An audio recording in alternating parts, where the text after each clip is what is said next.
ರೇಣುಕಾಸ್ವಾಮಿ ಕೊಲೆ ಪ್ರಕರಣದ ಪ್ರಮುಖ ಕೊಲೆ ಆರೋಪಿ ಪವಿತ್ರ ಗೌಡ ಈಗ ಹೊಸ ಉದ್ಯಮಕ್ಕೆ ಕಾಲಿಟ್ಟಿದ್ದಾರೆ. ಮಾಜಿ ಜೈಲು ಹಕ್ಕಿ ಹೊಸ ಬಿಸ್ನೆಸ್ ಅನ್ನು ಶುರು ಮಾಡಿಕೊಂಡಿದ್ದಾರೆ. ಹಾಗಾದ್ರೆ ಆ ಬಿಸ್ನೆಸ್ ಏನು? ಪವಿತ್ರ ಗೌಡಳ ಹೊಸ ಉದ್ಯಮ ಏನು?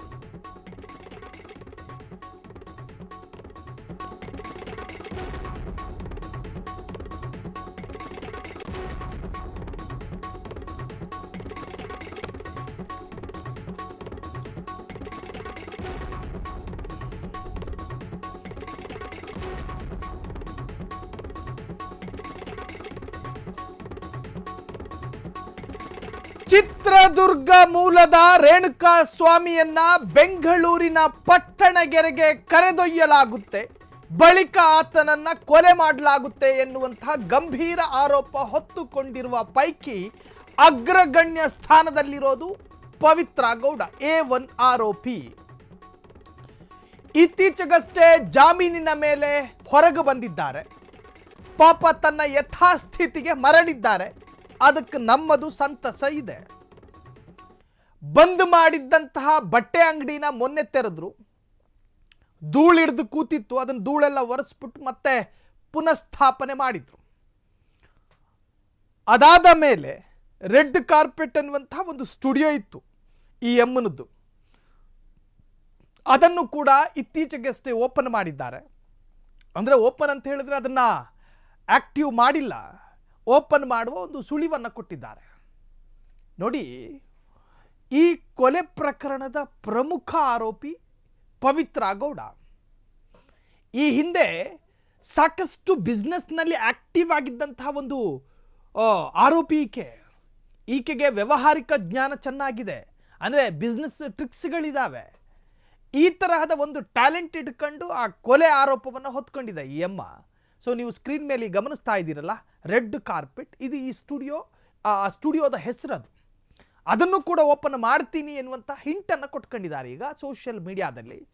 ರೇಣುಕಾಸ್ವಾಮಿ ಕೊಲೆ ಪ್ರಕರಣದ ಪ್ರಮುಖ ಆರೋಪಿ A1 ಆರೋಪಿ ಸೆಬಾಸ್ಟಿಯನ್ ಈಕೆಯ ಪರ ಇದ್ದಂತಹ ವಕೀಲರು, ಖ್ಯಾತಿ ಪಡೆದಿದ್ದಂತಹ ವಕೀಲರ ವಕಾಲತ್ತಿಗೆ ಸಿಕ್ಕಂತಹ ಜಾಮೀನಿಗೆ ಹೊರಬಂದಿರುವಂತಹ ಪವಿತ್ರ ಗೌಡ ಯಥಾ ಉದ್ಯಮಕ್ಕೆ ಮತ್ತೆ ಕಾಲಿಡುವಂತಹ ಸುಳಿವನ್ನು ಕೊಟ್ಟಿದ್ದಾರೆ.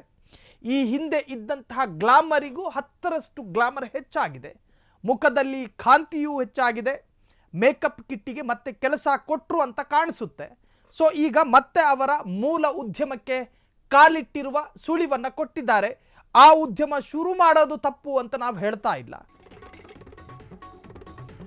RR ನಗರದ ಪವಿತ್ರ ಸ್ಟುಡಿಯೋ ರೀಲಾಂಚ್ ಮಾಡ್ತೀನಿ ಎನ್ನುವಂತಹ ಸುಳಿವನ್ನು ಕೊಟ್ಟಿರುವಂತಹದ್ದು. ರೆಡ್ ಕಾರ್ಪೆಟ್ ಸ್ಟುಡಿಯೋ ಓಪನ್ಗೆ ಕೌಂಟ್ ಡೌನ್ ಶುರುವಾಗಿದೆ. ಯಾವ ಘಳಿಗೆ ಬೇಕಾದರೂ ಓಪನ್ ಆಗಬಹುದು. ಸೋಷಿಯಲ್ ಮೀಡಿಯಾದಲ್ಲಿ ಫೋಟೋ ಶೇರ್ ಮಾಡಿ ಸಂಭ್ರಮಿಸಿದ ಪವಿ. ಮಾಜಿ ಜೈಲು ಹಕ್ಕಿ ಕೆಂಪು ಸುಂದ್ರಿಯ ರೆಡ್ ಕಾರ್ಪೆಟ್ ಸ್ಟುಡಿಯೋ. ದರ್ಶನ್ ಸಹವಾಸದಿಂದ ಅಂತರಕ್ಕೆ ಸಿಕ್ತ ಪ್ರತಿಫಲ. ದಚ್ಚು ಗನ್ ಬಿಟ್ಟು ಡೆವಿಲ್ನತ್ತ. ಇನ್ನು ಕೊಲೆ ಆರೋಪಿ ಪವಿತ್ರ ದರ್ಶನ್ ಬಿಟ್ಟು ಉದ್ಯಮದತ್ತ. ನೋಡಿ, ನಮ್ಮ ಕಾನ್ಸಂಟ್ರೇಟು ಒಂದರಲ್ಲಿರಬೇಕು. ಬಿಸ್ನೆಸ್ ಮಾಡ್ತೀನಿ ಅಂತ ಹೇಳಿದ್ರೆ ಬಿಸ್ನೆಸ್ಸೇ ಮಾಡ್ತಾ ಹೋಗಬೇಕು. ಅದು ಬಿಟ್ಟು ಇಲ್ಲೀಗಲ್, ಕಾನೂನು ಬಾಹಿರವಾಗಿ ಕೊಲೆ ಮಾಡಿಸುವ ಮತ್ತು ಕೊಲೆ ಮಾಡುವ ಯೋಚನೆ ಮನುಷ್ಯನಿಗೆ ಬರಬಾರ್ದು. ಒಂದು ಸತಿ ಕಳಂಕ ಅಥವಾ ಆರೋಪವನ್ನು ಹೊತ್ಕೊಂಡ್ರೆ ಅದರಲ್ಲೇ ಮುಳುಗು ಹೋಗ್ತಾರೆ. ತಮ್ಮ ಸುಂದರವಾದಂತಹ ಜೀವನದ ಭಾಗವನ್ನೇ ಮರೆತು ಬಿಡ್ತಾರೆ. ಆ ಸುಖ ಸಿಗೋದಿಲ್ಲ ಮನುಷ್ಯನಿಗೆ. ಹಾಗಾಗಿ ಅಪರಾಧ ಕೆಲಸದಲ್ಲಿ ಯಾರೂ ತೊಡಗಿಕೊಳ್ಳಬೇಡಿ. ಅಪರಾಧ ಭಾವನೆ ನಿಮ್ಮ ಮನಸ್ಸನ್ನು ಆಳಬಾರ್ದು.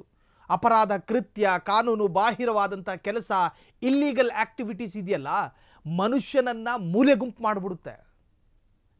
ನಾಯಿ ನೆಕ್ಕಿ ಬಿಟ್ಟ ಮೂಳೆ ಥರ ಆಗ್ಬಿಡ್ತಾರೆ ಮನುಷ್ಯ. ಯಾವುದಕ್ಕೂ ಉಪಯೋಗಕ್ಕೂ ಬರಲ್ಲ.